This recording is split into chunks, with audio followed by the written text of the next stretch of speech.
നടൻ ദിലീപ് വിഷയത്തിൽ ഭാവിയിൽ മാധ്യമങ്ങൾ ഉൾപ്പെടെ പലരും മാപ്പ് പറയും.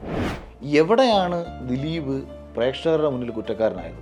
കേരള പോലീസിൻ്റെ കണക്ക് ഫാബ്രിക്കേറ്റഡ് ആയിട്ട് കാര്യങ്ങൾ ചെയ്യാൻ ശേഷിയുള്ളൊരു പോലീസ് ഇന്ത്യയിൽ വേറെ ഇല്ല. ഇയാളാണ് ചെയ്തത് എന്ന് ഇവിടുത്തെ പൊതുസമൂഹം എന്ത് ബോധ്യത്തിൻ്റെ അടിസ്ഥാനത്തിലാണ് ചിന്തിക്കുന്നത്? ഞാൻ പറഞ്ഞത്, എന്താണ് നിങ്ങളുടെ ബോധ്യം? നമസ്കാരം. ആമുഖങ്ങൾ ആവശ്യമില്ലാത്ത അതിഥിയാണ് ഇന്ന് നമുക്കുള്ളത്. സ്വാഗതം ചെയ്യാം ശ്രീ അഖിൽ മാരാർ. Thank you. നമസ്കാരം. മൂവി വേൾഡ് മീഡിയ മിഡിൽ ഈസ്റ്റിലേക്ക് സ്വാഗതം. ഇപ്പോഴും നമ്മുടെ സ്വന്തം ചാനൽ. അതെ, എന്താ വിശേഷം? എല്ലാം വളരെ നന്നായിട്ടൊക്കെ പോകുന്നു. പിന്നെ കേരളത്തിൽ ഒരുപാട് ആൾക്കാർ നമ്മളെ വിശേഷങ്ങൾ ഇങ്ങനെ നോക്കാനിരിക്കുന്നുണ്ട്, അഭിപ്രായം പറയാനിരിക്കുന്നുണ്ട്. എല്ലായ്പ്പോഴും സുഖസ്വസ്ഥം. അതുകൊണ്ടാണോ ദുബായിലേക്ക് വന്നത്? അല്ല, ദുബായിൽ കുറച്ച് പ്രോഗ്രാമുകളുമായിട്ട് ബന്ധപ്പെട്ടാണ് ആദ്യമൊക്കെ വന്നത്. അപ്പോൾ ഇവിടെ ഇപ്പം നമ്മുടെ ജീവിതം സേഫാക്കുക എന്ന് പറയുന്നതാണ് ഞാൻ ഇപ്പം പ്രാധാന്യം കൊടുക്കുന്നത്. മുമ്പ് സത്യത്തിൽ ജീവിതം ഞാൻ നോക്കിയിട്ടേ ഇല്ല. ഞാൻ 35 വയസ്സ് വരെ, ഒരുപക്ഷെ അതിൻ്റെ അധ്വാനത്തിൻ്റെയൊക്കെ ഫലമായിരിക്കാം ഇപ്പോൾ നമ്മളുണ്ടായത്. പക്ഷേ ആ 35 വർഷവും, അതായത് എന്താകും ഏതാകും എങ്ങനെയൊക്കെയോ പോയി അങ്ങ് മരിക്കുമെന്ന് ചിന്തിച്ചിരുന്ന ഒരാളിൽ നിന്ന് ജീവിക്കാൻ, ലാലേട്ടൻ ചിത്രത്തിൽ പറയുന്നതൊക്കെ നമുക്ക് മരിക്കുമെന്ന് ഉറപ്പുള്ളവന് പിന്നെ ഒന്നിനെക്കുറിച്ച് നോക്കണ്ടല്ലോ, അങ്ങനെ അങ്ങ് ചിന്തിച്ച് നടന്നതാണല്ലോ. അപ്പോൾ നമ്മളിൽ കുറേ ആൾക്കാർക്ക് കുറച്ച് പ്രതീക്ഷകളായി. അതായത് ഇവനിൽ നിന്ന് 5 പൈസയും ഒരിക്കലും കിട്ടത്തില്ല എന്ന് ചിന്തിച്ച അച്ഛനും അമ്മയ്ക്കും എന്നിൽ നിന്ന് വരുമാനം കിട്ടി തുടങ്ങുന്നു. അല്ലെങ്കിൽ ഞാൻ ഒരിക്കലും ഭാര്യയും മക്കളെ നോക്കില്ല എന്ന് ചിന്തിച്ച വൈഫിൻ്റെ വീട്ടുകാർക്ക് അവരെ നന്നായി നോക്കുന്നു. അല്ലെങ്കിൽ ഭർത്താവിൽ നിന്നൊന്നും കിട്ടത്തില്ലെന്ന് വിചാരിച്ച ഭാര്യയ്ക്കും മക്കളെക്കുറിച്ച് മക്കൾക്കും അങ്ങനെ ചിന്തയില്ല. അപ്പോൾ അങ്ങനെ വന്നപ്പോൾ നമുക്ക് കുറച്ച് ഉത്തരവാദിത്തങ്ങളാണ് ആയി തുടങ്ങിയെന്നൊരു തോന്നൽ വന്നപ്പോഴത്തേക്ക് പഴയതുപോലെ അങ്ങ് തോന്നിയത് കണക്ക് നമ്മുടേതായ കാര്യങ്ങൾ നോക്കി നടക്കുന്നതിനെക്കാട്ടി നല്ലത് കുറച്ചൊരു ഫിനാൻഷ്യൽ സ്റ്റെബിലിറ്റി നമുക്ക് ആദ്യം ഉണ്ടാക്കാം. പിന്നെ നമ്മുടെ ആഗ്രഹം, ഇപ്പം ദൈവം അനുഗ്രഹിച്ച് നമുക്ക് എല്ലായിടത്തും നല്ല ബന്ധങ്ങളുണ്ട്. അപ്പം നമുക്ക് എപ്പോഴെങ്കിലും സിനിമയാണെന്നുണ്ടെങ്കിൽ നമ്മൾ ആഗ്രഹിക്കുന്ന ഒരു കാര്യത്തിലാണെന്നുണ്ടെങ്കിൽ ചെയ്യാനുള്ള ഒരു ശേഷി നമ്മൾ ആർജിച്ചെടുത്തു കഴിഞ്ഞു. ഇപ്പം ഞാൻ കൂടുതലും അങ്ങനെ അതാണ് നോക്കുന്നത്. കുറച്ചൊരു ഫിനാൻഷ്യലി സ്റ്റേബിൾ ആകാൻ വേണ്ടിയിട്ട് ഒരു ബിസിനസ്സോ കാര്യങ്ങളോ അതിലൊക്കെ ഒന്ന് സ്റ്റിക്ക് ഓൺ ചെയ്യാം. അതിനാണ് ദുബായ് യാത്രകളും കാര്യങ്ങളും സുരക്ഷിതമാക്കുക എന്നുള്ളതാണ് ജീവിതം. അതായത് അത്യാവശ്യം നമ്മളൊരു അസാന്നിധ്യത്തിലും എല്ലാവരും ഹാപ്പിയായിട്ട് കഴിയുന്നൊരു സാഹചര്യം സൃഷ്ടിച്ചെടുക്കാൻ വേണ്ടിയിട്ട് പരിശ്രമിക്കുക. അതെ. അപ്പം അഖിൽ കോട്ടാത്തലായിരുന്നു ആദ്യം, അതിൽ നിന്നും അഖിൽ മാരാറിലേക്ക് വന്നു. അപ്പോൾ പ്രാഞ്ചിയേട്ടൻ്റെ അതൊരു ഡയലോഗ് ഉണ്ട്, ഒരു പേരിൽ എന്തിരിക്കുന്നു പ്രാഞ്ചി എന്ന് ചോദിക്കുന്നുണ്ട് പുണ്യാളൻ. അപ്പം എങ്ങനെയാണ് ഈ കോട്ടാത്തലിൽ നിന്നും അഖിൽ മാരാറിലേക്ക് വന്ന ട്രാൻസ്ഫോർമേഷൻ? ശരിക്കും ആ പേരിൽ അല്ലെങ്കിൽ അതിനകത്തൊരു കോണ്ടന്റ് ഉണ്ട് എന്ന് വിചാരിച്ചിട്ടാണ് ആ ഒരു അല്ല, അത് ഞാൻ മുൻപ് ഇൻ്റർവ്യൂകളിലും എനിക്കൊന്നും സിനിമയൊക്കെ ഇറങ്ങിയ സമയത്ത് ഞാൻ പറഞ്ഞതാ. എന്ന് വെച്ചാൽ ഇംഗ്ലീഷിൽ നമ്മൾ, എനിക്ക് ഭയങ്കര അടുപ്പമുള്ളൊരു നാടാണ്, എൻ്റെ നാടാണ് കോട്ടാത്തല എന്ന് പറയുന്നത്. അപ്പം പക്ഷേ ഇത് ഇംഗ്ലീഷിൽ എഴുതുമ്പോഴത്തേക്ക് KOTTATHAL എന്നുള്ള എഴുത്തിനെ ആൾക്കാർ വായിക്കുമ്പോൾ നമ്മളെ നാടിൻ്റെ കറക്റ്റ് പ്രൊനൗൺസിയേഷൻ ആയിരിക്കത്തില്ല വായിക്കുന്നത്. ഈ കൂട്ടാത്തല, കൊട്ടത്തല ഇങ്ങനെയൊക്കെ വായിക്കും. അത് ഞാനിങ്ങനെ വിചാരിച്ച് നമ്മളൊരു ഫിലിമൊക്കെ ഡയറക്റ്റ് ചെയ്ത് വല്ല അവാർഡൊക്കെ മേടിക്കാൻ വേണ്ടി വല്ല വേദിയിലൊക്കെ കയറി ഇരിക്കുമ്പോൾ ഈ ഇംഗ്ലീഷ് മാത്രം മലയാളത്തിൻ്റെ പ്രൊനൗൺസിയേഷൻ അറിഞ്ഞൂടാത്ത ഒരു ആങ്കർ വായിക്കുമ്പോഴത്തേക്ക് അവസാനം ഒരു ഇരട്ടപ്പേരായിട്ട് മാറുമോ? കാര്യം സുരാജേട്ടൻ തന്നെ എൻ്റെ അടുത്ത് പറഞ്ഞിട്ടുണ്ട്, ഈ വെഞ്ഞാറം മൂടെന്നൊക്കെ ഇംഗ്ലീഷിൽ എഴുതുന്നത്. സുരാജേട്ടൻ നാഷണൽ അവാർഡ് കിട്ടിയ സമയത്തും അല്ലെങ്കിൽ മറ്റ് ഇൻ്റർനാഷണൽ ഫിലിം ഫെസ്റ്റിവലിലൊക്കെ പോയി നിൽക്കുമ്പോൾ ഇപ്പം വിദേശികളായിട്ടുള്ള ആൾക്കാർ, അപ്പോൾ നമ്മൾ ചിന്തിക്കുന്നത് നമുക്ക് വളരണം, മുന്നോട്ട് പോകണം എന്നുള്ള ചിന്തകളാണ്. അപ്പോൾ ഞാനെല്ലായ്പ്പോഴും ഒരു 5 വർഷം 10 വർഷം കഴിഞ്ഞ് നമ്മളെന്താകും അല്ലെങ്കിൽ ലോകം എന്താകും എന്നൊക്കെ ഇങ്ങനെ വെറുതെ ഇങ്ങനെ ഭാവനയിൽ ചിന്തിച്ചു കൂട്ടുന്ന ഒരാളാണ്. അപ്പോൾ അതനുസരിച്ച് ഇപ്പോൾ എന്ത് ചെയ്യാം എന്നൊക്കെ ഇങ്ങനെ ചിന്തിക്കും. അങ്ങനെ ഒരു സമയത്താണ് ഇത് കണക്ക് ജോയിച്ചേട്ടനൊക്കെ പറയുന്നത്, ഇവിടെ എന്തുകൂടെ അരിമാരി ഷാപ്പിലൊക്കെ നിൽക്കുന്ന ആൾക്കാരുടെ പേരുമൊക്കെ ഇട്ടിട്ട് പുതിയ പടമൊക്കെ ചെയ്യാൻ വരും.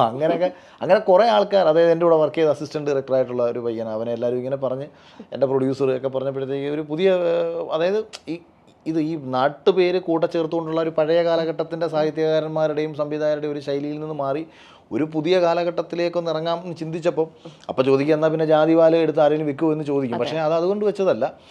ഞാൻ ഈ പറഞ്ഞില്ല, ആ സമയത്ത് എല്ലാം നമുക്ക് ഭാഗ്യങ്ങൾ കൊണ്ടും കിട്ടിയിട്ടുണ്ട് കുറേയൊക്കെ. എല്ലാം അല്ല, നമ്മൾ പരിശ്രമിച്ചിട്ടുണ്ട്. പക്ഷേ അതോടൊപ്പം തന്നെ പരിശ്രമത്തിനൊപ്പം ഭാഗ്യവും അല്ലെങ്കിൽ ഈശ്വരാനുഗ്രഹവും ഒക്കെ പലപ്പോഴും നമുക്ക് കണക്റ്റായി വന്നിട്ടുണ്ട്. അപ്പം എനിക്ക് അറിഞ്ഞുകൂടാത്തൊരു കാട് നമുക്ക് എന്ന് വെച്ചാൽ സയൻസിനും കണ്ടെത്താത്ത കാര്യങ്ങൾ നമ്മുടെ ചുറ്റിനും ഉണ്ടെന്ന് വിശ്വസിക്കുന്ന ഒരാളാണ് ഞാൻ. അതുകൊണ്ട് തന്നെ ഇതിനെയൊന്നും അന്ധമായി ഞാൻ തള്ളിക്കളയാറുമില്ല. അന്ധമായ വിശ്വാസിയുമല്ല, അന്ധമായ ഒന്നിനും ഞാൻ തള്ളിപ്പറയാറുമില്ല. വിശ്വാസിയാണ്. അതെ, അങ്ങനെ വേണമെങ്കിൽ പറയാം. അല്ല, വിശ്വാസിയാണ്, 100% വിശ്വാസിയാണ്. അത് ഈശ്വരത്തിൽ മാത്രമല്ലെന്നുള്ളതേ ഉള്ളൂ, മനുഷ്യരിലും വിശ്വാസമുണ്ട്. അപ്പോൾ അങ്ങനെ ചിന്തിച്ചപ്പം ഈ ന്യൂമറോളജിയും കാര്യങ്ങളൊക്കെ ഒന്ന് ചുമ്മാ ചെക്ക് ചെയ്തിട്ട്, എന്തായാലും പേര് മാറ്റുകയല്ലേ, അങ്ങനെ ചെക്ക് ചെയ്തപ്പോഴത്തേക്ക് 5 പേര് സെലക്ട് ചെയ്ത്, അതിൽ ജാതി പേര്, അച്ഛൻ്റെ പേര്, അപ്പൂപ്പൻ്റെ പേര്, ഇങ്ങനെ ഓരോ പേരുകൾ സെലക്ട് ചെയ്തെടുത്തപ്പോഴത്തേക്ക് ഇത് കൊള്ളാം. പക്ഷേ അത് ഭയങ്കര സത്യമായിട്ട് വന്നിട്ടുണ്ടെന്നുള്ള രസം. കാര്യം ഈ അഖിൽ കോട്ടാത്തല, ഞാൻ ബിഗ് ബോസിൽ ഞാൻ ഇത് പറഞ്ഞിട്ടുണ്ട്, പരാജയപ്പെട്ടവനായിരുന്നു അഖിൽ കോട്ടാത്തല. പിന്നെ 2012 ഞാൻ ഈ പേരിട്ടിട്ട് 2019 അവസാനം വരെ ഈ പേരിലാണ് നമ്മൾ ജീവിച്ചത്. അത് ഒരു പരാജയപ്പെട്ട വ്യക്തിയായിരുന്നു. അതിന് ഒന്നും ആകാതെ പോയ ഒരാളായിരുന്നു അഖിൽ കോട്ടാത്തിലെങ്കിൽ എന്തൊക്കെയോ ആകാനുള്ള തുടക്കമായിരുന്നു അഖിൽ മാരാറിലേക്ക് വന്നത്. അപ്പം പിന്നീട് ബിഗ് ബോസ് ഒക്കെ കഴിഞ്ഞപ്പോഴത്തേക്ക് പിന്നീട് ഈ മാരാർ ഭയങ്കര ഇതാവുകയും ഈ നമ്മുടെ മമ്മൂക്കയുടെ ഡയലോഗുകൾ എനിക്ക് വേണ്ടി രചിക്കപ്പെട്ടിട്ടുള്ളത് പോലെ ഒരുപാട് ആൾക്കാർ ഉപയോഗിക്കുകയൊക്കെ ചെയ്തപ്പോൾ എനിക്ക് ഭയങ്കര സന്തോഷം തോന്നിയിട്ടുണ്ട്. അപ്പോൾ അതങ്ങനെ അങ്ങ് സംഭവിച്ചതാകാം. പക്ഷെ ആ തീരുമാനം നല്ലതാണ്. കാരണം ഇപ്പോൾ അഖിൽ മാരാർ എന്ന് പറയുമ്പോൾ കേരളം ശരിക്കും ആ ഒരു പേരൊരു കോട്ടാണ് ഇപ്പോൾ അഖിൽ മാരാർ എന്ന് പറയുമ്പോൾ. അതങ്ങനെ ഒരു ഇതായി ഇപ്പം ഇത് നമ്മളെപ്പോഴും മനുഷ്യനായിരിക്കാൻ ആഗ്രഹിക്കുന്നതാണ്. ചില ആൾക്കാരൊക്കെ ഇങ്ങനെ വിമർശനാത്മകമായിട്ടൊക്കെ പറയും പേരിനൊപ്പം ജാതി പാല് വെച്ചേക്കുന്നു. ഇതിനൊക്കെ എതിരെ കിടന്ന് കുറേ സംസാരിച്ചിട്ടുള്ള വിപ്ലവകാരിയാണ് ഞാൻ. ഓക്കെ, നേരത്തെ പറഞ്ഞല്ലോ ഞാൻ കുറച്ചും കൂടെ മുൻവിധി ഉള്ള ഒരാളാണ്, അല്ലെങ്കിൽ എൻ്റെ ലൈഫ് ഇങ്ങനെ ആയിരിക്കണമെന്ന് ചിന്തിക്കുന്ന ഒരാളാണ്, ഒരുപാട് ചിന്തിച്ചു കൂട്ടുന്ന ഒരാളാണെന്ന്. അപ്പം ഈ കുട്ടിക്കാലം എങ്ങനെയായിരുന്നു? കുട്ടിക്കാലത്ത് ശരിക്കും ഞാൻ ഇപ്പോൾ ജീവിക്കുന്നത് കുട്ടിക്കാലത്ത് ആഗ്രഹിച്ചതുപോലെ തന്നെയാണോ, അല്ലെങ്കിൽ ആരാകണമെന്നായിരുന്നു ആഗ്രഹം? കുട്ടിക്കാലത്ത് അങ്ങനെ ഇന്ന ആളാകണമെന്നൊന്നും ഞാൻ ആഗ്രഹിച്ചിട്ടൊന്നുമില്ല. നമ്മൾക്ക് ഒരുപാട് ആൾക്കാരിൽ നിന്ന് കുറേ അവഗണനകളും ഒറ്റപ്പെടലുകളും പരിഹാസങ്ങളും ഒക്കെ കേൾക്കേണ്ടി വന്നിട്ടുണ്ട്. കൂട്ടത്തിൽ കുറച്ച് ആഗ്രഹങ്ങളും എന്തെങ്കിലുമൊക്കെ നേടിയെടുക്കണം എന്നുള്ള ആഗ്രഹങ്ങൾ. അപ്പോൾ ഇത് നമുക്ക് ഭാവിയിൽ ആ ഒരു ആഗ്രഹിക്കുന്ന പൊസിഷനിലേക്ക് എത്തണമെങ്കിൽ, ഒരു റെസ്പെക്റ്റ്ഫുൾ ആയിട്ടുള്ള പൊസിഷനിലേക്ക് എത്തണമെങ്കിൽ എങ്ങും പോയി ജോലി ചെയ്തിട്ട് കാര്യമില്ലെന്ന് എനിക്ക് മനസ്സിലായി. ഇപ്പം നമ്മൾ ഒരു സർക്കാർ ജോലിക്കാരനായിട്ടോ ഇപ്പം ഇപ്പം എനിക്കൊരു പ്രണയമുള്ള സമയത്ത് മാത്രമാണ് ഞാൻ ജോലിയെക്കുറിച്ച് ചിന്തിച്ചത്. കാരണം അത് ജോലി വരുമാനം ഇല്ലാതെ ഒരു പെണ്ണിനെ പ്രേമിച്ച് നടന്നിട്ട് രണ്ടുപേരും തെക്കുവടക്കായി പോലും. അത് കഴിഞ്ഞ ആ മൊമെൻറ്റിൽ തന്നെ നമ്മൾ ആഗ്രഹിച്ചതിലേക്ക് എത്താൻ വേണ്ടിയിട്ടുള്ളൊരു പരിശ്രമം ഞാൻ തുടങ്ങിയത്. അപ്പം ഇതുകൊണ്ട് തന്നെ ഈ ഇത്തരം കാര്യങ്ങളെന്ന് പറയുന്നത് ജീവിതത്തിൽ നമ്മളെയും നമ്മുടെ വീട്ടുകാരെയും അല്ലെങ്കിൽ ഭാവിയിൽ ഇപ്പം ഞാൻ തന്നെ എൻ്റെ വൈഫിനോടൊക്കെ എപ്പോഴും പറയുന്നൊരു കാര്യമാണ്. ഇപ്പം ഞാൻ ഈ കോടിക്കണക്കിന് രൂപ സമ്പാദിച്ചു കൂട്ടുന്നതിനെക്കാട്ടിയും അവർക്ക് അഭിമാനിക്കത്തക്ക ഒരു അച്ഛൻ്റെ മക്കളായി അവർ വളരാൻ കഴിയുന്നൊരു സാഹചര്യം ഒരുക്കുക എന്നുള്ളതാണ് ഞാൻ എപ്പോഴും നോക്കുന്നത്. ബാക്കി രണ്ടാമത് വരും. നമ്മൾ ഈ സംഭവം നമ്മൾ കറക്റ്റായിട്ട് ചെയ്താൽ ഫിനാൻഷ്യലി, ഇപ്പോൾ എൻ്റെ ഒരു സുഹൃത്ത് തന്നെ അടുത്ത സമയത്ത് പറയുന്നുണ്ട്, എടാ ഇപ്പോൾ കഴിഞ്ഞ ഒരു വർഷം 1.5 വർഷങ്ങൾക്ക് മുമ്പ് വരെ ഉണ്ടാക്കേണ്ടിയിരുന്നു, അല്ലെങ്കിൽ ഒരു 10 വർഷം കൊണ്ട് ഒരു ചെറുപ്പക്കാരൻ അവൻ്റെ യൗവനത്തിൽ ഉണ്ടാക്കിയെടുക്കേണ്ട ഒരു പൈസ കഴിഞ്ഞ ഒരു 1.5 വർഷങ്ങൾ അല്ലെങ്കിൽ ഈ ഒരു വർഷം കൊണ്ട് എനിക്ക് ആർജിച്ചെടുക്കാൻ കഴിഞ്ഞു അറ്റ്ലീസ്റ്റ്. അപ്പം ഞാൻ പറയും സ്വന്തമായ വീട്, വാഹനങ്ങൾ, ഇതൊക്കെ നമുക്ക് നേടിയെടുക്കാൻ കഴിഞ്ഞത് ഈ ഒരു വർഷത്തിൻ്റെ അല്ല, 14 വർഷത്തിൻ്റെ അല്ലെങ്കിൽ ഒരു 10-15 വർഷത്തിൻ്റെ, അല്ലെങ്കിൽ കുട്ടിക്കാലം തൊട്ടേ മനസ്സിൽ ഇട്ടിങ്ങനെ ഊതിപ്പെരിപ്പിച്ച ഒരു കനലൊക്കെ നമ്മുടെ ഉള്ളിൽ കിടന്നുകൊണ്ടാണ്. ഇപ്പോൾ ചില ആൾക്കാർ ഇതൊക്കെ പറയും ഇങ്ങനെ ഇപ്പം ബിഗ് ബോസിൽ നിന്ന് കിട്ടിയപ്പോൾ ആത്യന്തികമായിട്ട് ഇത് കിട്ടാൻ വേണ്ടി നമ്മുടെ അടുത്തൊരു എഫേർട്ടുണ്ട്. നമ്മളെ ആരും വെറുതെ വിളിച്ച് എങ്ങും കയറ്റിയതൊന്നുമല്ല. നമ്മളവിടേക്ക് എത്താൻ വേണ്ടി നമ്മളൊരു എഫേർട്ട് എടുത്തു, അതിനകത്ത് എത്തിയപ്പോഴും ഞാൻ ഉൾപ്പെടുന്ന എല്ലാവർക്കും ഈക്വൽ സ്പേസ്, നമ്മുടെ അവസരം എന്ന് പറയുന്നത് ഈക്വലായിരുന്നു, എല്ലാവരുടെയും അവസരം ഈക്വലായിരുന്നു. ആ ഈക്വൽ സ്പേസിൽ നിന്ന് ഇന്ന് കാണുന്ന അല്ലെങ്കിൽ 1ാം സ്ഥാനത്തേക്ക് എത്താൻ വേണ്ടിയിട്ട് നമ്മളൊരു എഫേർട്ട് എവിടെയൊക്കെയോ എടുത്തിട്ടുണ്ട്. അത് പ്രേക്ഷകർക്ക് മനസ്സിലാക്കാൻ കഴിഞ്ഞിട്ടുണ്ട്. അവർ നമുക്ക് വേണ്ടി വോട്ട് ചെയ്തിട്ടുണ്ട്. അപ്പോൾ അങ്ങനെയൊക്കെയാണ്. അതെല്ലാം ഞാൻ മനസ്സിലാക്കുന്നത്, ഞാനെന്നല്ല ആരായാലും ഈ ആത്മാർത്ഥമായിട്ട് ഒരു പർട്ടിക്കുലർ കാര്യത്തിന് വേണ്ടിയിട്ട് പരിശ്രമിച്ചു കഴിഞ്ഞാൽ പിന്മാറാതിരുന്നാൽ മതി. പല ആൾക്കാരും വിജയത്തിന് അടുത്തെത്തി എന്ന് തിരിച്ചറിയാതെ പിന്മാറിപ്പോകുന്നവരാണ്. അങ്ങനെയാണ് ഈ പരാജയം പലർക്കും സംഭവിച്ചിട്ടുള്ളത്. ഈ തീരുമാനങ്ങൾ ഇപ്പം പറഞ്ഞ പോലെ നമുക്ക് ഇങ്ങനെയുള്ള ഓരോ കാര്യങ്ങൾക്കും നമ്മളുടെ ഒരു ഡിസിഷൻ മേക്കിംഗ് വളരെ ഇമ്പോർട്ടൻ്റ് ആണ്. തീർച്ചയായിട്ടും. അപ്പം എങ്ങനെയാണ് ഈ പ്രധാനപ്പെട്ട തീരുമാനങ്ങൾ എടുക്കുന്നത് എങ്ങനെയാണ് അഖിൽ? അതിന് ഒരു മുന്നോടിയായിട്ട് ചെയ്യുന്ന കാര്യം, അല്ലെങ്കിൽ അത് എങ്ങനെ ആയിരിക്കണം, ഒരു ജീവിതത്തിൽ എടുത്തിട്ടുള്ള പ്രധാനപ്പെട്ട തീരുമാനങ്ങൾ എങ്ങനെയൊക്കെയായിരുന്നു? അത് ഒരു ഇൻറ്റ്യൂഷൻ പോലെ. ഞാനിപ്പോൾ ഈ അടുത്ത സമയത്തൊക്കെ പല കാര്യങ്ങളിലും ഭയങ്കര സ്ട്രോങ് ആയിട്ട് സംസാരിക്കുമ്പം പലരും ഇങ്ങനെ പറയാറുണ്ട്, പുള്ളി ഭയങ്കര കാര്യങ്ങൾ കൃത്യമായി പഠിച്ച് മനസ്സിലാക്കിയിട്ട് ആ വിഷയത്തിൽ സംസാരിക്കുന്നത്. അത്രയ്ക്കൊന്നും ഞാൻ പഠിച്ച് മനസ്സിലാക്കാറൊന്നുമില്ല. പക്ഷേ ഞാനൊരു വിഷയത്തിലേക്ക് പ്രതികരിക്കാൻ വരുന്നതിന് മുമ്പ് നമ്മുടെ ഉള്ളിൽ നിന്നുകൊണ്ട് അത് സംസാരിച്ചോളൂ, അല്ലെങ്കിൽ നീ ആ തീരുമാനം എടുത്തോളൂ, പരാജയപ്പെടില്ല, മുന്നോട്ട് പോകൂ, നിന്റെ ഭാഗം തന്നെയാണ് ശരി. ഇതിപ്പോൾ ഇന്നൊന്നും തുടങ്ങിയതൊന്നുമല്ല കേട്ടോ. ഞാനീ പറഞ്ഞ 2000 ഏകദേശം, അതായത് ഞാൻ എന്നെ നമ്മളെ തിരിച്ചറിഞ്ഞ് തുടങ്ങുന്ന ഒരു സമയം എന്ന് പറയുന്നത് അപ്പോഴായിരുന്നു. അതിനുശേഷം ഞാൻ ഫസ്റ്റ് എടുക്കുന്നത്, ഞാൻ ഇനി ഒരു കമ്പനിയുടെയും ജോലിക്ക് പോവില്ല. എനിക്ക് അതിനുശേഷം 2016 കേരളത്തിലും ഇന്ത്യയിലും ഒക്കെ അറിയപ്പെടുന്ന, ഇൻ്റർനാഷണൽ ലെവലിൽ അറിയപ്പെടുന്ന, ദുബായി തന്നെ ബേസ്ഡ് ആയിട്ടുള്ള വലിയ കാര്യം, ഞാൻ അദ്ദേഹത്തിൻ്റെ പേര് പറയുന്ന കാര്യം ഞാനത് നിരസിച്ചു എന്നൊക്കെ പറയുമ്പോഴത്തേക്ക് എന്തോ അവരെ അപമാനിക്കുന്നവരായിപ്പോൾ. എനിക്ക് വലിയൊരു ഓഫർ ആ കമ്പനിയുടെ ഭാഗമായിട്ട് ഞാൻ ആദ്യത്തെ ആ ഓണറുമായിട്ട് പേരുള്ള പരിചയത്തിൻ്റെ പുറത്ത് തരികയും 2016 ഞാനത് വേണ്ടാന്ന് ഞാൻ പറഞ്ഞ സമയത്തും, കാരണം ആ സമയത്തും എൻ്റെ 5 പൈസ എടുക്കാനില്ല. ഞാൻ 5 പൈസ എടുക്കാനെന്ന് വെച്ചാൽ ഈ ആഗ്രഹങ്ങൾ കൊണ്ട് അതും ഇതുമൊക്കെ ഓരോരോ കൊച്ചു കച്ചവടം ചെയ്യും, വണ്ടി കച്ചവടം, വസ്തു കച്ചവടം, മറ്റേ കച്ചവടം, കിട്ടുന്നതല്ല 500 രൂപ 500 രൂപ, 1000 രൂപ 1000 രൂപ ഉള്ളത് പറക്കി കൂട്ടി ഒരു 2-3 ലക്ഷം രൂപ ഉണ്ടാക്കിയിട്ട് 5 ലക്ഷം രൂപ ഒരു വണ്ടി പോയി എടുക്കും, എന്നിട്ട് ബാക്കി 2 ലക്ഷം കടമാവും. പിന്നെ ആ കടം വിട്ടാൻ വേണ്ടിയിട്ട് ഇങ്ങനെ കടന്നുകൂടി അങ്ങനെയൊക്കെ ജീവിക്കുന്ന സമയത്ത് നമ്മളെ സംബന്ധിച്ച് മാസം വരുമാനം ഇല്ലാതിരിക്കുന്ന ഒരു സാഹചര്യത്തിൽ പോലും ഞാൻ ഒരിക്കലും അന്നെടുത്ത ഡിസിഷനെ ഞാൻ മാറ്റാനേ പോയിട്ടില്ല. റിഗ്രറ്റ് തോന്നിയിട്ടേ ഇല്ല ഒരിക്കലും തോന്നി. എൻ്റെ അടുത്ത് എൻ്റെ നാട്ടിൽ ഒരു അദ്ദേഹം ഒരു പഴയ വിപ്ലവകാരിയൊക്കെയാണ്. അപ്പം പുള്ളിക്കാരൻ ഒരുപാട് പുസ്തകങ്ങളൊക്കെ വായിക്കുന്ന ഒരാളുമാണ്. അപ്പോൾ ഒരു തന്നെ എന്നെ കണ്ടപ്പോൾ എൻ്റെ അടുത്ത് ഇങ്ങനെ വന്ന് പറഞ്ഞു, Akhil a day may come you will regret എന്ന് പറഞ്ഞു. അപ്പം ഞാൻ അദ്ദേഹത്തോട് പറഞ്ഞ് അങ്ങനെ വരാതിരിക്കാൻ വേണ്ടിയിട്ടാണ് പരിശ്രമിച്ചുകൊണ്ടിരിക്കുന്നതെന്ന് പറഞ്ഞു. പക്ഷേ എനിക്ക് അങ്ങനെ പശ്ചാത്തപിക്കേണ്ടി വന്നിട്ടില്ല. കാര്യം അതാ ഞാൻ പറഞ്ഞത്, ആ തീരുമാനങ്ങൾ എടുക്കാൻ ആരാണോ എവിടെ ഇരുന്നോ എന്നോട് പറഞ്ഞത് അയാൾ എന്നെ സഹായിച്ചുകൊണ്ടേയിരുന്നു. അത് ഭയങ്കര സത്യമാണ് കേട്ടോ. എല്ലാ കാര്യത്തിലും അതിങ്ങനെ എവിടുന്നോ ഒരു ബാക്കപ്പ് സപ്പോർട്ട് ഞാൻ അറിയുന്നേ ഇല്ല. ഇത് പറയുമ്പോഴത്തേക്ക് ചിലപ്പം യുക്തിവാദികളൊക്കെ വന്നിട്ട് പറയാം, പിന്നെ എടാ ഒന്നുകിൽ നീ നിൻ്റെ കഴിവുകൊണ്ട് രക്ഷപ്പെട്ടേന്ന് പറയും, അല്ലെങ്കിൽ ഇങ്ങനെ അല്ല, അതെനിക്ക് നല്ലോണം അറിയാം. ഇപ്പം നമ്മൾ സിനിമയുടെ ഒരു ഷൂട്ട് നടന്നുകൊണ്ടിരിക്കുന്ന സമയത്ത് ദൈവമേ ഒന്ന് കാറ്റടിച്ചിരുന്നെങ്കിൽ, ഈ കാറ്റിനെ നിയന്ത്രിക്കുന്നത് ഞാനല്ലല്ലോ. അപ്പം അത് ഞാൻ നിസ്സാര കാര്യം പറഞ്ഞു. അല്ലെങ്കിൽ ഇന്നത്തെ ദിവസം മഴ പെയ്യാതിരുന്നെങ്കിൽ, ഇന്ന് നല്ല ലൈറ്റ് കിട്ടിയിരുന്നെങ്കിൽ, അതായത് ഈ സിനിമ പോലുള്ള അല്ലെങ്കിൽ ഇത്തരം മേഖലകൾക്ക് മറ്റുള്ള ഘടകങ്ങൾ, പ്രകൃതി എന്ന് പറയുന്നൊരു ഘടകം കൂടി നമ്മളെ സപ്പോർട്ട് ചെയ്യണം. ഒരുപാട് നിർമ്മാതാക്കളും ഒരുപാട് സംവിധായകരും ഈ നേച്ചറിൻ്റെ സപ്പോർട്ട് കിട്ടാതെ വന്നിട്ട് പരാജയങ്ങൾ അനുഭവിച്ചിട്ടുള്ള ആൾക്കാരുണ്ട്. അപ്പോൾ അതായത് ഇതിപ്പോൾ എല്ലാവർക്കും ഇത് കിട്ടണമെന്നൊന്നും ഞാൻ പറയുന്നില്ല. പക്ഷേ അത്തരം ചില ബാഹ്യശക്തികളുടെ സപ്പോർട്ടുകൾ പലപ്പോഴും എനിക്ക് കിട്ടിയിട്ടുണ്ടെന്ന് എനിക്ക് പലപ്പോഴും തോന്നിയിട്ടുണ്ട്. ഞാൻ കാണിച്ച അഹങ്കാരത്തിന് എന്നെ പണ്ടേ നാട്ടുകാർ തല്ലിക്കൊള്ളണ്ട. അല്ല സീരിയസ്ലി, എന്ന് വെച്ചാൽ ആ രീതിയിൽ ഞാനിങ്ങനെ വെച്ചാൽ ഒരു കയ്യിൽ ഒന്നുമില്ലാത്തവൻ്റെ ഒരു അപാര കോൺഫിഡൻസിൽ പോയിട്ട് ആവശ്യമുള്ള ഇതിനും ഇല്ലാത്തതിനുമൊക്കെ വലിയ കക്ഷികളുമായിട്ട് വലിയ പ്രശ്നങ്ങളുണ്ടാക്കി രാത്രിയിലൊക്കെ ഏത് നിമിഷവും ഒരാൾ നമ്മളെ മുട്ടുകാല് തല്ലി ഓടിക്കാൻ പറ്റുന്ന സാഹചര്യങ്ങളിലൂടെ കടന്നു പോയിക്കൊണ്ടിരുന്ന മൊത്തം ആ സമയത്ത് എൻ്റെ കയ്യിലിരിപ്പിന് അതിൽ നിന്നൊക്കെ എന്നെ ആര് രക്ഷിച്ചെന്ന് എനിക്കറിയത്തില്ല. ഞാൻ പലപ്പോഴും കയറി പല പ്രശ്നങ്ങളും പലയിടത്തും ഉണ്ടാക്കിയിട്ടുള്ള സമയത്തും എനിക്ക് എന്തുകൊണ്ട് വലിയ കേസുകൾ വന്നിട്ടില്ല. കാരണം വലിയ കേസുകൾ വരത്തക്ക പ്രശ്നങ്ങളിൽ പോയി ഞാൻ ചാടിയിട്ടുണ്ട്. പക്ഷേ എവിടെ നിന്നോ അവിടെ നിന്നൊക്കെ എന്നെ ഇങ്ങനെ രക്ഷിച്ചുകൊണ്ട് പോയിക്കൊണ്ടേയിരുന്നു. അതായത് ഒരു നമ്മുടെ ജീവിതം തകരത്തക്ക ഒരു ലോക്കിലേക്ക് ഞാൻ പോയി പെട്ടിട്ടില്ല. പക്ഷെ പെടത്തക്ക സാഹചര്യങ്ങളിലൂടെയായിരുന്നു കടന്നു പോയിക്കൊണ്ടിരുന്നത്.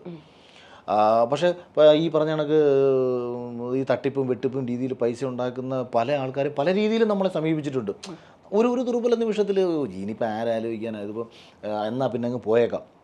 2012 ഒക്കെ ഒരു പെൺകുട്ടി എനിക്ക് അന്ന് ഇൻസ്റ്റാഗ്രാം അല്ല ഫേസ്ബുക്കിൽ മെസ്സേജ് അയച്ചാൽ അതായത് എന്നാൽ ഇച്ചിരി ഒന്ന് സൊള്ളിയേക്കാം എന്നുള്ള ചിന്തയിൽ തിരിച്ച് റിപ്ലൈ കൊടുക്കാൻ പോകുമ്പോൾ ഞാൻ ഫസ്റ്റ് ചിന്തിക്കുന്നത് 2020 രക്ഷപ്പെടും. അപ്പോൾ ഇവർ സ്ക്രീൻഷോട്ടും കൊണ്ട് വന്നാലോ, വേണ്ട കൊടുക്കത്തില്ല.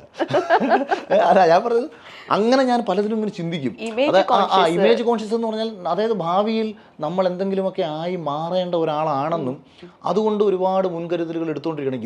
ഇത് പറയുമ്പോൾ ആ സമയത്ത് ഞാനൊന്നും അല്ല.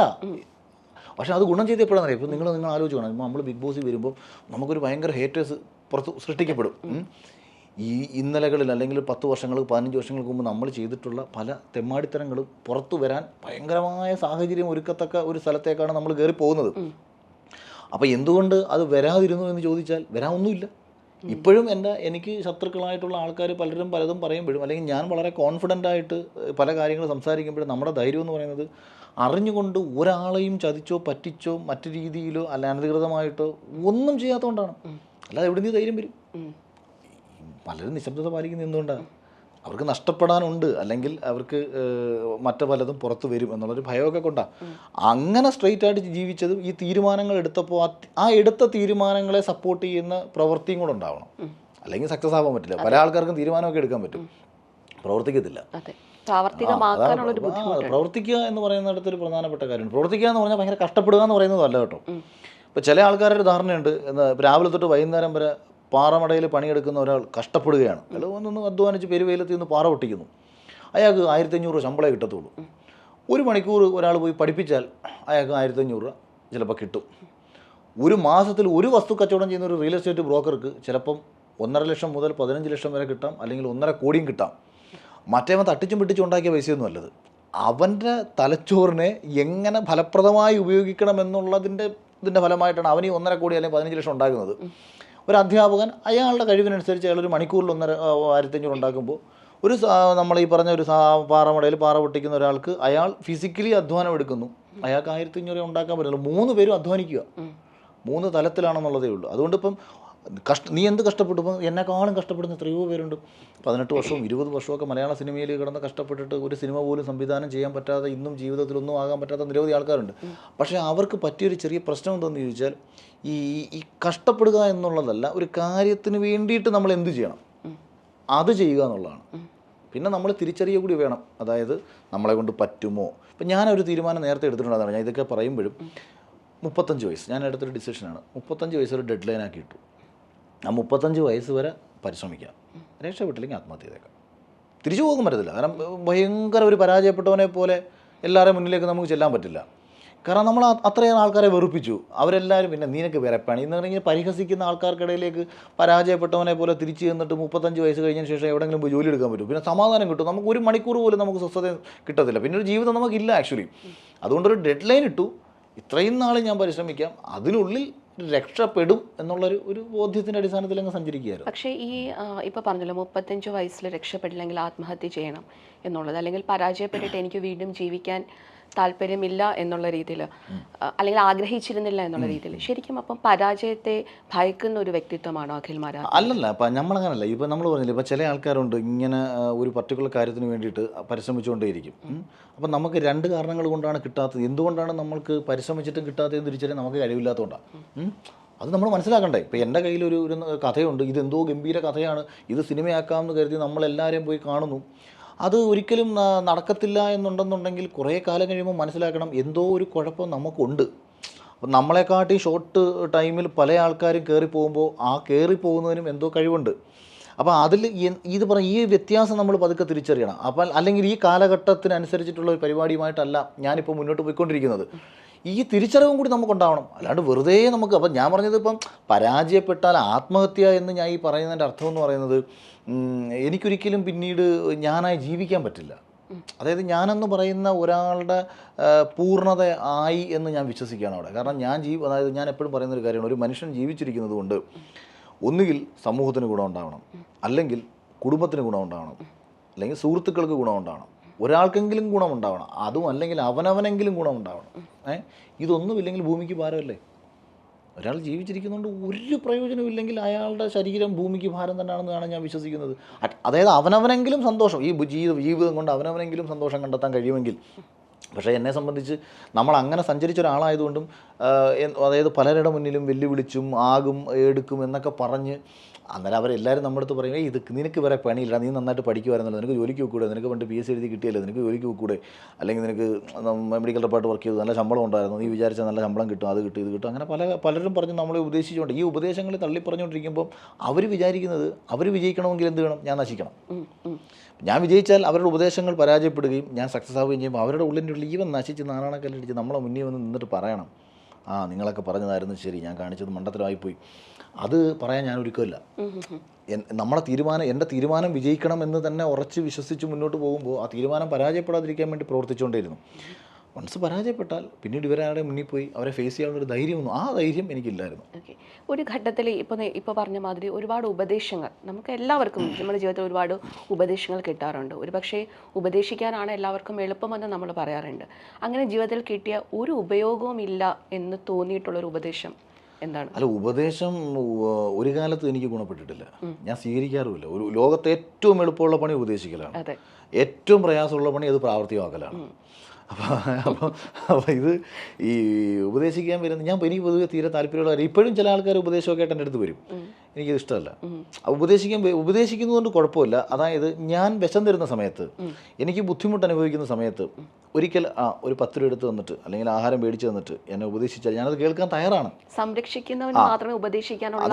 അതായത് ഇപ്പം ഞാൻ പറയാം, ഒരാൾ ഇത് ഞാൻ എൻ്റെ ഒരു സുഹൃത്തിനോട് തന്നെ ഒരിക്കൽ ഞാൻ പറഞ്ഞിട്ടുള്ളതാണ്. ഞാൻ ഭയങ്കര പ്രശ്നത്തിൽ കിടന്ന് വലയുന്ന സമയത്ത് എനിക്കൊരാളത്ത് കടമൊക്കെ ചോദിക്കാൻ ബുദ്ധിമുട്ട്. എൻ്റെ ഏറ്റവും വളരെ ക്ലോസ് ഫ്രണ്ട്സിനോട് മാത്രമേ ഞാൻ സാമ്പത്തിക സഹായങ്ങൾ ചോദിക്കാറുള്ളൂ. മറ്റുള്ളവരെല്ലാവരും മുന്നിൽ നമുക്കൊരു പ്രശ്നങ്ങളുമില്ല എന്ന് കരുതി ജീവിക്കാൻ ഇഷ്ടപ്പെട്ടതുകൊണ്ട് തന്നെ പുതിയതായിട്ടൊക്കെ പരിചയപ്പെടുന്ന ആൾക്കാരുടെ അടുത്തൊന്നും ഞാൻ അങ്ങനെ പ്രശ്നങ്ങൾ പറയത്തില്ല. അപ്പോൾ അതിൽ ചില ആൾക്കാർ പുതിയതായിട്ട് നമ്മളെ ചില വീഡിയോസും മറ്റുമൊക്കെ കണ്ടിട്ട് നമ്മളെ ഭയങ്കരമായിട്ട് പ്രൊമോട്ട് ചെയ്ത് അതിൽ നീ ഭയങ്കര രക്ഷപ്പെടും കേട്ടോ, നീ അങ്ങനെ ഇങ്ങനെ നീ മിടുക്കനാണ് അതൊക്കെ പറഞ്ഞ് വരും. അപ്പോൾ അവർ നമുക്ക് പൂർണ്ണ സപ്പോർട്ടായിരിക്കും ആ സമയത്തൊക്കെ അവരുടെ സംസാരത്തിൽ.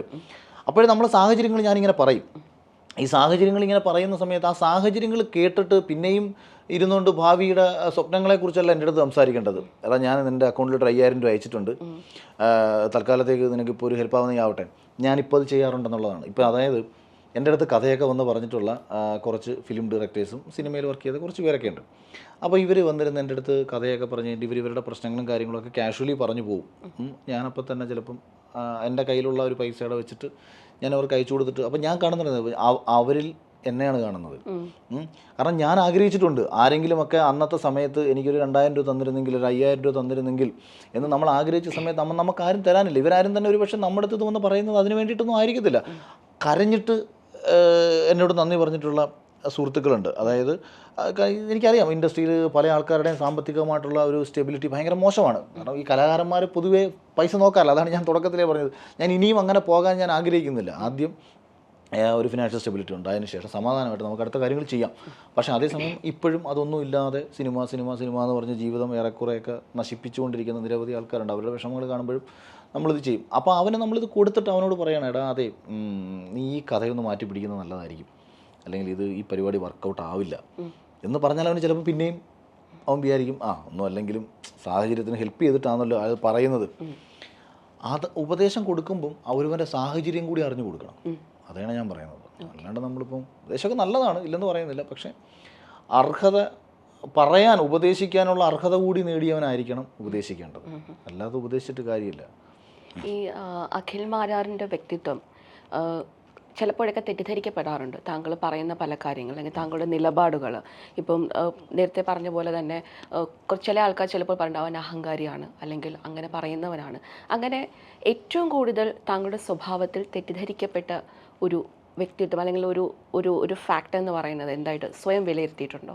ഞാൻ മറ്റുള്ളവരുടെ നന്മയെ കരുതി മുൻകൂട്ടി, അതായത് കാലത്തെ മുൻകൂട്ടി കണ്ട് പറയുന്ന എല്ലാ തീരുമാനങ്ങളിലും എന്നെ ആൾക്കാരെൻ്റെ ശത്രുക്കളായിട്ടുണ്ട്. അവർക്കിത് മനസ്സിലാക്കി വരാൻ ഒരു 3 വർഷമെങ്കിലും എടുക്കും. പിന്നീട് ഇവരെല്ലാവരോടും മാപ്പും പറഞ്ഞിട്ടുണ്ട്. ശത്രുക്കളും എൻ്റെ ഏറ്റവും അടുത്ത സുഹൃത്തുക്കൾ, എൻ്റെ ഇന്നും ഈ നിമിഷങ്ങളിലും സംഭവിച്ചുകൊണ്ടിരിക്കുന്ന കാര്യങ്ങളെന്ന് പറയുന്നത് അത് അതായത് എനിക്ക് കുറച്ചും കൂടെ കാര്യങ്ങൾ ഡീറ്റെയിൽ ആയിട്ട് കാണാൻ പറ്റും.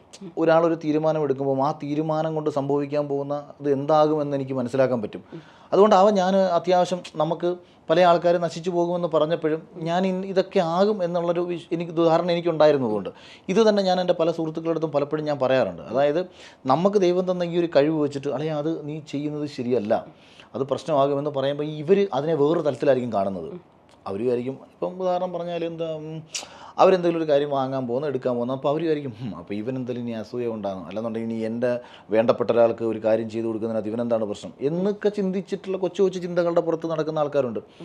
ഞാൻ അത് ഞാൻ പറയുന്നത് അപ്പോഴും ഞാൻ ക്ലാരിറ്റിയോടുകൂടിയാണ് പറയുന്നത്. അതിൻ്റെ റിസൾട്ടടാ ഇന്നത് ഇങ്ങനെ പറയും. ഈ ആൽക്കമിസ്റ്റ് പുസ്തകത്തിൽ ഈ പൗലോ കൊയ്ലോയുടെ പുസ്തകം ഉണ്ടല്ലോ, അതിനകത്ത് പറയുന്നുണ്ടല്ലോ, ഫാത്തിമയെ ഇപ്പോൾ കല്യാണം കഴിച്ചാൽ ആദ്യത്തെ 1 വർഷം നീ സന്തോഷത്തോടുകൂടി ജീവിക്കും, അത് കഴിഞ്ഞാൽ നിങ്ങൾക്കിടയിൽ അഭിപ്രായ വ്യത്യാസങ്ങൾ പതിയെ വന്നു തുടങ്ങും, 3ാമത്തെ വർഷം ആകുമ്പോഴത്തേക്ക് നിൻ്റെ ലക്ഷ്യം നിന്നെ തേടിയെത്തും, അപ്പോൾ നിൻ്റെ ലക്ഷ്യത്തിന് തടസ്സം നിന്നത് ഫാത്തിമയാണെന്ന് നിനക്ക് തോന്നി തുടങ്ങുമ്പോൾ നിൻ്റെ ജീവിതം നശിപ്പിച്ചത് ഫാത്തിമയാണെന്ന് തോന്നും. അപ്പോൾ ആ സമയത്ത് ഇയാളിലെ കാര്യങ്ങളെ മുൻകൂട്ടി കാണാനുള്ള ശേഷിയുള്ളൊരു കഥാപാത്രമാണല്ലോ ഈ ഇതിലെ നായകൻ. അതുകൊണ്ടാണല്ലോ രാജാവിന് ഇയാൾ വേണ്ടപ്പെട്ടവനായി മാറുന്നത്. അപ്പം നിൻ്റെ ചിന്തകൾ തെറ്റും, അപ്പോൾ രാജാവിന് നീ വേണ്ടപ്പെട്ടവനല്ലാതായി മാറും. ഒരു 4 വർഷത്തോടു കൂടി നിൻ്റെ ജീവിതം പൂർണ്ണമായി അവസാനിക്കും. അതുകൊണ്ട് ഇപ്പോൾ ഫാത്തിമയെ കല്യാണം കഴിക്കണോ, നീ നിൻ്റെ ലക്ഷ്യത്തിലേക്ക് പോകണോ എന്ന് ഇതിൽ ആൽക്കമിസ്റ്റ് സാന്റിയാഗോയോട് പറയുന്നത് പോലെ ഞാനും പറയും, എടാ ഇത് ഇന്നത്. ചിലപ്പം ചിലർ അത് മനസ്സിലാക്കിയിട്ട് അവർ റിയലൈസ് ചെയ്യും. അല്ല നമ്മൾ ചുമ്മാതെ കാടടച്ചൊന്നും ഞാൻ പറയില്ല. ഞാൻ ഏത് മാറ്റർ പറഞ്ഞാലും അതിന് ഞാനൊരു പറയുന്ന ആളോട് ഞാനൊരു വ്യക്തത കൊടുക്കും. ഇത് എന്തുകൊണ്ടാണ്, ഇപ്പം ഞാൻ എടുക്കുന്ന പല വിമർശിക്കപ്പെടുന്ന നിലപാടുകളായിക്കോട്ടെ, എൻ്റെ ഒരു സ്റ്റേറ്റ്മെൻറ്റുകളായിക്കോട്ടെ, എൻ്റെ അടുത്ത് ഒരാൾ അതിനെ എന്തുകൊണ്ടാണ് അഖിൽ ആ വിഷയത്തിൽ എന്നോ പറഞ്ഞു. ഇപ്പം ഞാൻ സുരേഷ് ഗോപി ജയിക്കുമെന്നോ ഞാൻ പറഞ്ഞു. ഞാൻ എന്തുകൊണ്ട് പറഞ്ഞു, വെറുതെ ചുമ്മാതെ അന്ധമായ രാഷ്ട്രീയ ഇതുകൊണ്ടോ അല്ലെങ്കിൽ മറ്റേ സുരേഷ് ഗോപിയോടുള്ള അന്ധമായ സ്നേഹം കൊണ്ടോ ഒന്നുമല്ല. ആ പറഞ്ഞതിന് എനിക്ക് വളരെ വ്യക്തമായ കാരണമുണ്ട്. ഞാൻ പറയുന്ന കാരണങ്ങൾ കേട്ടതിന് ശേഷം ഞാൻ പറഞ്ഞ മാറ്റർ ശരിയാണോ ഇല്ല നിങ്ങൾ ആലോചിക്കുക. ഞാൻ ഈ അടുത്തിടെ ഞാൻ പറഞ്ഞായിരുന്നു, നടൻ ദിലീപ് വിഷയത്തിൽ ഭാവിയിൽ മാധ്യമങ്ങൾ ഉൾപ്പെടെ പലരും മാപ്പ് പറയും. അപ്പോൾ ഇത് പറഞ്ഞപ്പം അഖിലേട്ടാ നിങ്ങൾ പല കാര്യങ്ങളും പറയുന്നതിനോട് ഞങ്ങൾക്ക് യോജിപ്പുണ്ട്, പക്ഷേ ദിലീപിനെ നിങ്ങൾ അനുകൂലിച്ചത് ഒരു രീതിയിലും ശരിയായില്ല. അയാൾ കള്ളനാണ്, മറ്റേതാണ് അയാൾ പീഡനവീരനാണ്, കുന്ത കുടച്ചക്രം എന്ന് പറഞ്ഞിട്ട് എനിക്കെതിരെ, അതായത് ഞാൻ ഒരു ഭാഗത്ത് മറ്റേ ബിഗ് ബോസുമായി ബന്ധപ്പെട്ടിട്ടുള്ള പെൺകുട്ടികൾക്ക് നേരിടേണ്ടി വന്ന ചില പ്രശ്നങ്ങൾ ഞാൻ റൈസ് ചെയ്ത സമയത്ത് തന്നെ ഞാൻ ദിലീപിനെ പോലെ ഒരാളെ ഞാൻ പിന്തുണച്ചു എന്ന് പറഞ്ഞിട്ട് എൻ്റെ ഇരട്ടത്താപ്പ് നിലപാടെന്നൊക്കെ പറഞ്ഞു. പക്ഷേ ഒരാളെന്നോട് ചോദിക്കും, ഞാനിപ്പം അതായത് എനിക്കതിന് വളരെ കൃത്യമായ കാരണങ്ങളുണ്ട്. ഇപ്പം കോടതിയിലിരിക്കുന്ന കേസായതുകൊണ്ട് ഒരുപാട് ഡീറ്റെയിൽ ചെയ്തിപ്പം ഞാൻ പറയുന്നില്ലെങ്കിൽ പോലും എവിടെയാണ് ദിലീപ് പ്രേക്ഷകരുടെ മുന്നിൽ കുറ്റക്കാരനായത്? പൾസർ സുനി എന്ന് പറയുന്ന ഒരുവൻ പോലീസിന് കൊടുത്ത ഒരൊറ്റ മൊഴിക്ക് അപ്പുറത്തേക്ക് കേരളത്തിലെ ജനതയ്ക്ക് എന്തു ബോധ്യമാണുള്ളത് ഇയാളിത് ചെയ്തു എന്നുള്ളതിന്? കേരള പോലീസിൻ്റെ കണക്ക് ഫാബ്രിക്കേറ്റഡ് ആയിട്ട് കാര്യങ്ങൾ ചെയ്യാൻ ശേഷിയുള്ളൊരു പോലീസ് ഇന്ത്യയിൽ വേറെ ഇല്ല. അവർ വിചാരിച്ചാൽ അവർക്ക് ഏത് രീതിയിൽ ഒരു കേസിനെ വളച്ചൊടിക്കാൻ പറ്റും. എന്നോട് നാദിർഷ നേരിട്ട് പറഞ്ഞൊരു കാര്യമുണ്ട്. അതായത് ഈ ചോദ്യം ചെയ്യലുമായി ബന്ധപ്പെട്ട് നാദിർഷ അമേരിക്കയിൽ നിൽക്കുന്ന സമയത്താണ് ഇവിടെ പ്രശ്നം ഉണ്ടാകുന്നത്. അപ്പോൾ അദ്ദേഹം തന്നെ എന്നോട് പറഞ്ഞു, അഖിൽ എവിടെയും ചോദിച്ചാൽ പറഞ്ഞോളാൻ പറഞ്ഞു, അതുകൊണ്ടാണ് ഞാനിതൊക്കെ പറയുന്നത്. അപ്പോൾ ഇദ്ദേഹത്തിനെ വിളിച്ചിട്ട് പറഞ്ഞു, ഇത് കണക്ക് ദിലീപുമായിട്ട് ബന്ധപ്പെട്ടിട്ടുള്ള കാര്യത്തിൽ നിങ്ങളെ ചോദ്യം ചെയ്യണം, നിങ്ങളെ പ്രതിയാക്കണം എന്ന് പറഞ്ഞു. അപ്പം പുള്ളി പറഞ്ഞു, സാറേ അവൻ എൻ്റെ ഏറ്റവും അടുത്ത സുഹൃത്താണ്, എന്തെങ്കിലും ഒരു കയ്യബദ്ധം അവൻ്റെ ഭാഗത്ത് പറ്റിയിട്ടുണ്ടെങ്കിൽ അറ്റ്ലീസ്റ്റ് അവൻ ആരെ അറിയിച്ചില്ലെങ്കിലും അവൻ എന്നോടൊന്നും സൂചിപ്പിക്കും. അപ്പോൾ ഇങ്ങനൊരു കാര്യം അവൻ എന്നോടൊരിക്കലും പറഞ്ഞിട്ട് കൂടിയില്ല. ആ നാദിർഷ ഇത് സ്റ്റേറ്റ്മെൻറ്റായിട്ട് ഞാൻ തന്നാൽ മതി, ഒരു കയ്യബദ്ധം പറ്റിയിട്ടുണ്ട്, ബാക്കി കാര്യങ്ങൾ നീ വരുമ്പോൾ പിന്നീട് സംസാരിക്കാം എന്ന് ദിലീപ് നാദിർഷയോട് പറഞ്ഞു എന്ന് പറഞ്ഞുകൊണ്ട് ഒരു സ്റ്റേറ്റ്മെൻറ്റ് ഞങ്ങൾക്ക് തന്നാൽ മതി എന്ന് ആ അന്വേഷണ ഉദ്യോഗസ്ഥൻ പറയുകയും ഫാബ്രിക്കേറ്റഡ് ആയിട്ട് ഇത് എഴുതി ചേർക്കുകയും കോടതിയിൽ വെച്ചിട്ട് നാദിർഷ ജഡ്ജിയോട് പറഞ്ഞു, ഞാനങ്ങനെ പറഞ്ഞിട്ടില്ല, ഇയാൾ കള്ളത്തരം എഴുതി ചേർത്തിയാണ്. അപ്പോൾ അതിൻ്റെ ഉദ്ദേശം എന്താണ്? ഇപ്പോൾ ഒരാളെ, അതായത് ഈ മറ്റേ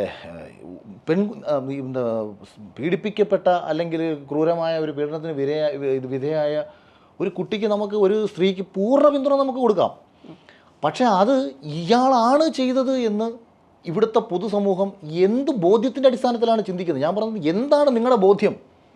അയാൾ ആണിത് ചെയ്തത് എന്നുള്ളതിന് സമൂഹത്തിനുള്ള ബോധ്യം എന്താണ്? ഇപ്പം അദ്ദേഹം മഞ്ജു വാര്യരുമായിട്ട് ഡിവോഴ്സ് ആയതാണോ പ്രശ്നം? അതിന് നമ്മൾ കുടുംബജീവിതത്തിൽ പലർക്കും പല അഭിപ്രായ വ്യത്യാസങ്ങളുണ്ടാവാം, അല്ലെങ്കിൽ ഒരു മനുഷ്യന് ഒന്നിലധികം ആൾക്കാരോട് ഇഷ്ടം തോന്നിയേക്കാം.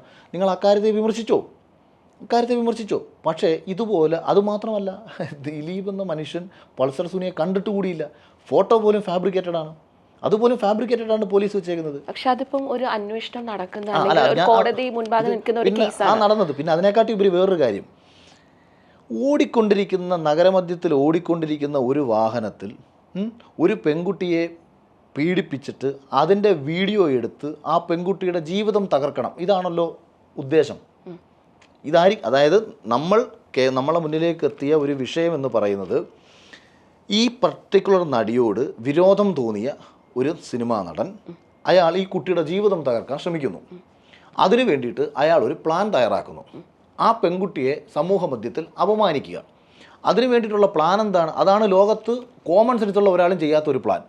ഓടിക്കൊണ്ടിരിക്കുന്ന ഒരു വാഹനത്തിൽ വെച്ച് ഈ കുട്ടിയെ ദൃശ്യങ്ങൾ പകർത്തുക. ഈ ദൃശ്യങ്ങൾ പുള്ളിക്ക്, അതായത് ഇവർ പരാതി കൊടുക്കുമെന്നോ ഇത് കേസാകുമെന്നോ അറിയത്തില്ലല്ലോ. ഒരു സ്ത്രീയെ ക്രൂരമായി ഉപദ്രവിച്ചുകൊണ്ട് അവളുടെ ഏത് ലൈംഗികപരമായിട്ടുള്ള ഒരു വീഡിയോ പകർത്തിയാലും ഇത് ആർക്ക് ആസ്വദിക്കാൻ പറ്റും? ഇതങ്ങനെ അത് കണ്ടു കഴിഞ്ഞാൽ, ഇപ്പം നിങ്ങളൊരു സ്ത്രീയാണ്, ഇത്തരം ഒരു ദൃശ്യം കേരളത്തിൽ എത്ര സ്പ്രെഡായാലും ആ കുട്ടിയോട് സഹാനുഭൂതിയും അനുകമ്പയും അല്ലാതെ ആർക്കെങ്കിലും മറ്റൊരർത്ഥത്തിൽ അതിനെ കാണാൻ കഴിയുമോ? അതായത് ഉപദ്രവിച്ചു കൊണ്ടുള്ള ഒരു വിഷ്വലാണെന്നുണ്ടെങ്കിൽ അപ്പോൾ അവൾ ആസ്വദിക്കുന്ന ഒരു വിഷ്വൽ കിട്ടണം. അല്ലെന്നുണ്ടെങ്കിൽ അവൾ അറിയാതെ കുളിക്കുന്ന, അല്ലെങ്കിൽ അതായത് ഒരു നഗ്നമായ ദൃശ്യം, അതായത് പ്രേക്ഷകനെ, അതായത് ഒരാളെ അപമാനിക്കാവുന്ന ഉദ്ദേശത്തിൽ. ഞാൻ പറഞ്ഞത് ക്രൂരമായി ഉപദ്രവിക്കുന്നതിനെ പീഡനമാണല്ലോ, അല്ലെങ്കിൽ ബലാത്സംഗമാണല്ലോ, അതിനെ ഒരിക്കലും സമൂഹത്തിന് ഒരാളെ നാറ്റിക്കാൻ പറ്റില്ല. ഇതാണല്ലോ പ്ലാൻ. ഞാൻ പറഞ്ഞത് ഇവരുടെ ഒരു പ്ലാൻ, ആരോ ആയിക്കോട്ടെ, ഇങ്ങനൊരു പ്ലാനാണ് ഇവർ തയ്യാറാക്കുന്നത്. ഞാൻ എന്തുകൊണ്ടാണ് ഇങ്ങനൊരു പ്ലാൻ ദിലീപിനെ പോലെ ചെയ്യില്ല എന്ന് പറയാനുള്ള കാരണത്തിലേക്കാണ് ഞാൻ വരുന്നത്. 2, നഗരമധ്യത്തിൽ ഓടിക്കൊണ്ടിരിക്കുന്ന ഒരു വാഹനത്തിൻ്റെ ഉള്ളിൽ നിന്നുകൊണ്ട് ഇത്തരമൊരു വീഡിയോ ദൃശ്യം ചിത്രീകരിക്കാൻ ഈ വണ്ടിക്കകത്ത് എത്രത്തോളം വെട്ടമുണ്ട്? രാത്രിയിലാണ്. അതായത് വ്യക്തതയില്ലാത്ത, ഷെയ്ക്കാവാൻ സാധ്യതയുള്ള, ഒരു പ്രോപ്പറല്ലാത്ത ഒരു ദൃശ്യം കിട്ടത്തക്ക രീതിയിൽ ഇത്രയും വിവരക്കേട്. ഇനി ഈ വണ്ടി എവിടെയെങ്കിലും പോയിരുന്ന് തട്ടിയിരുന്നെങ്കിൽ എന്താകും അവസ്ഥ? പിടിക്കപ്പെടണമെന്നും പൾസർ സുനി പോലീസിൻ്റെ അകത്താകണമെന്നും ഉദ്ദേശിച്ചിട്ടുള്ള കാര്യത്തിലുള്ള ഇത് ചെയ്യുന്നത്. ഒരു കുറ്റകൃത്യം ഒരാൾ പ്ലാൻ ചെയ്താൽ ആ കുറ്റകൃത്യം എഫക്റ്റീവായിട്ട് തന്നെ വരണം. അയാൾക്ക് റിസോർട്ട് ചൂസ് ചെയ്യാം, ഒരു ഹോട്ടൽ റൂം ചൂസ് ചെയ്യാം, അതായത് പുറത്ത് വരാത്ത രീതിയിലുള്ള ഒരു സ്പേസിലേക്ക് എത്താം. ഓടിക്കൊണ്ടിരിക്കുന്ന ഒരു വാഹനത്തിൽ ഏതെങ്കിലും രീതിയിൽ ഒരു പിടിച്ചു തള്ളക്കോ ബഹളങ്ങളോ വണ്ടിക്കുള്ളിൽ നടന്നാൽ സ്വാഭാവികമായിട്ടും ഈ വാഹനം ഒരു അപകടത്തിൽ പോയി പെട്ടേക്കാം. അങ്ങനെ പെട്ടാൽ തൻ്റെ പ്ലാൻ പൊളിയും. ഞാൻ ചോദിച്ചത്, ഒരു സാധാരണ ഒരു അസിസ്റ്റൻറ്റ് ഡയറക്ടറായിട്ട് സിനിമയിൽ വന്ന് മലയാള സിനിമയെ ഏറെക്കുറെ കയ്യിലാക്കത്തക്ക രീതിയിൽ ബിസിനസ് പ്ലാനുകളും തന്ത്രങ്ങളും ഒക്കെ അറിയാവുന്ന ഒരു നടൻ ഇത്രയും വിഡ്ഢിത്തരം 1.5 കോടി രൂപ പൾസർ സുനിക്ക് കൊട്ടേഷൻ കൊടുത്തെന്ന് പറഞ്ഞിട്ട് 10,000 രൂപ അഡ്വാൻസ് മേടിച്ചിട്ട് ഇത് ചെയ്യുന്ന ലോകത്തെ ഏറ്റവും വലിയ ഗജഫ്രാഡല്ലേ അവനിത് ആർക്ക് വേണ്ടി ചെയ്തു? അവൻ എന്തിനു വേണ്ടി ദിലീപിൻ്റെ പേര് പറഞ്ഞു? ഇതാണ് സത്യത്തിൽ കണ്ടുപിടിക്കേണ്ടത്.